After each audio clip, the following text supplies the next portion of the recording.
నిన్ను గొలిచెదారావయ్యా నా యేసన్నా, నిన్ను గొలిచెదారావయ్యా.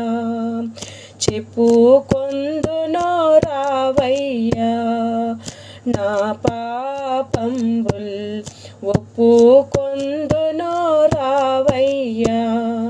పాప క్షమాపణ, శాప విమోచన, పాప క్షమాపణ, శాప విమోచన.